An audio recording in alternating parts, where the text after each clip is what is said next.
కుంభకోణంలో కవితే కీలకం, bail ఇవ్వొద్దు.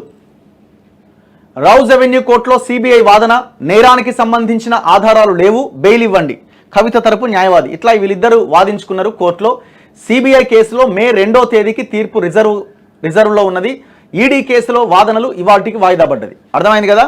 CBI arrest చేసింది, అంతకుముందు ఈడీ అరెస్ట్ చేసింది. ఈ రెండింట్లో ఒకసారి ఈడీ దగ్గర మధ్యంతర బెయిల్ పిటిషన్, సాధారణ బెయిల్ పిటిషన్ రెండు తిరస్కరణకు గురైనాయి.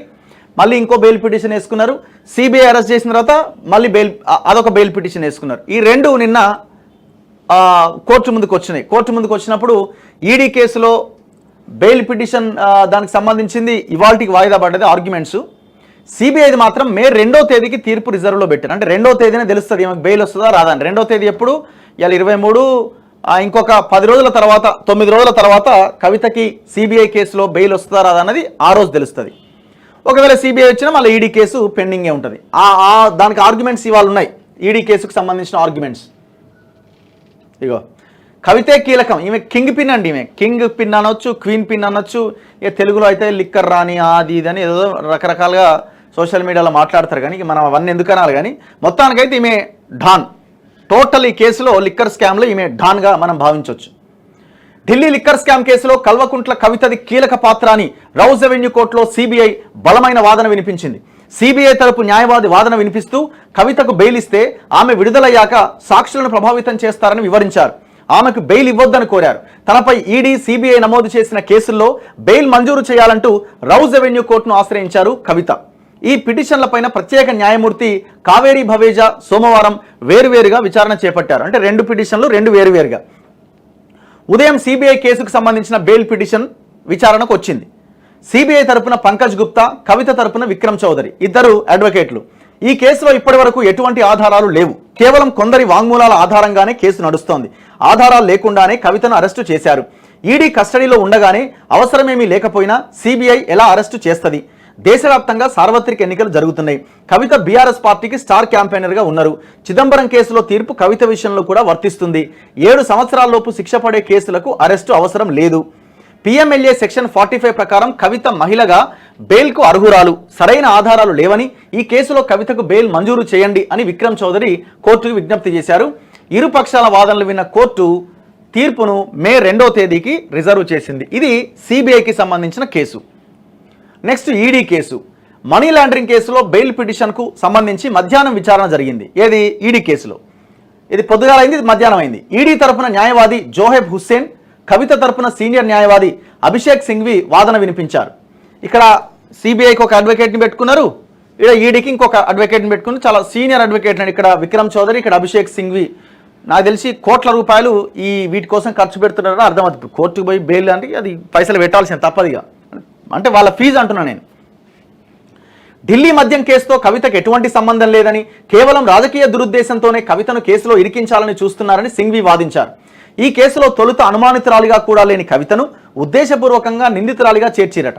దాదాపు 5 నుంచి 6 గంటలు విచారణకు హాజరైన ఆమెను ఒక ఉగ్రవాదిగా, కరుడుగట్టిన నేరస్తురాలిగా ట్రీట్ చేసినట్లు దర్యాప్తు సంస్థలు వ్యవహరిస్తున్నాయి.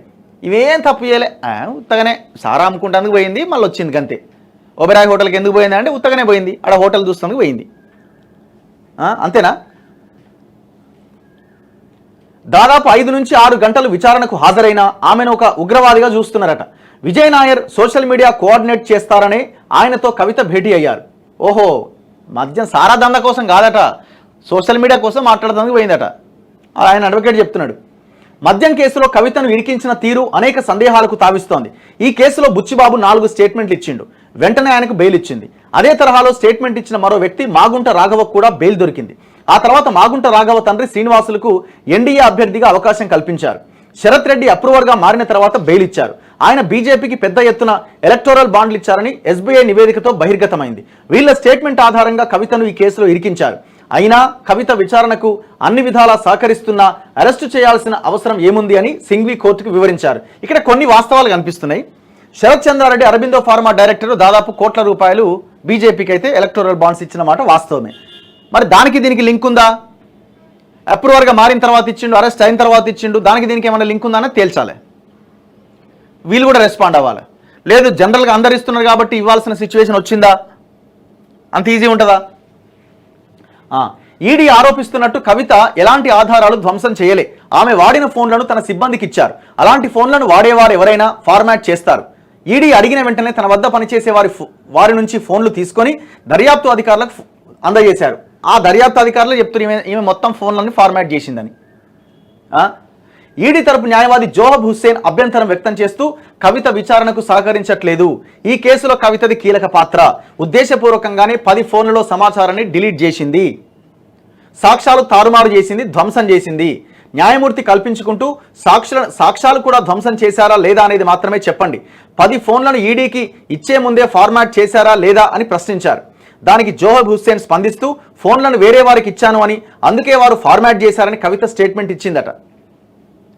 ఇది ఏమన్నదండి, ఈమె పనోళ్ళకి ఇచ్చిన అన్నది. పనోళ్ళట ఫోన్ తీసుకొని ఫోన్ ఫార్మాట్ చేసిరట, ఐఫోన్, అది కూడా మళ్ళా. జోయబ్ హుస్సేన్ స్పందిస్తూ ఫోన్లను వేరే వారికి ఇచ్చానని, అందుకే వారు ఫార్మాట్ చేశారని కవిత స్టేట్మెంట్ ఇచ్చింది. 2023లోనే తాము కేసు ఫైల్లో ఈ అంశాన్ని స్పష్టంగా పేర్కొన్నాం. దీనిపై సింఘ్వి అభ్యంతరం వ్యక్తం చేస్తూ రిజాయిండర్లో ఈ అంశంపై స్పష్టమైన వివరాలను కోర్టుకు సమర్పిస్తామని చెప్పారు. తదుపరి వాదనలు కొనసాగించడానికి కొంత సమయం కావాలి అని కోరారు. సమయం తక్కువగా ఉన్నందున విచారణ మంగళవారం కొనసాగిస్తామని న్యాయమూర్తి తెలిపారు. తన కుమారుడికి పరీక్షలు ఉన్నందున బెయిల్ ఇవ్వాలంటూ కవిత గతంలో పిటిషన్ వేయగా కోర్టు తిరస్కరించిన విషయం మనకు తెలిసిందే. దాంతో ఈడీ కేసులో బెయిల్ కోసం గత నెల 25వ తేదీన, సిబిఐ కేసులో బెయిల్ కోసం ఈ నెల 15వ తేదీన పిటిషన్లు వేశారు. ఇక మరో కారణం ఏంటంటే నాకు ఆరోగ్యం బాగాలేదు, అదేదో కొంచెం ఇబ్బందిగా ఉంది, నాకు ఇది కావాలన్నది ఒకటి. సో ఇట్లా ఈమె కేసుకు సంబంధించిన ఆర్గ్యుమెంట్స్ జరుగుతూ ఉన్నాయి. బయటికి రావడానికి విశ్వ ప్రయత్నం చేస్తూ ఉన్నారు, కానీ అంత ఈజీ అయితే అయ్యే అవకాశం లేదు. ఎందుకంటే ఈడీ కేసులు అడ్డంగా దొరికిపోయింది ఆమె.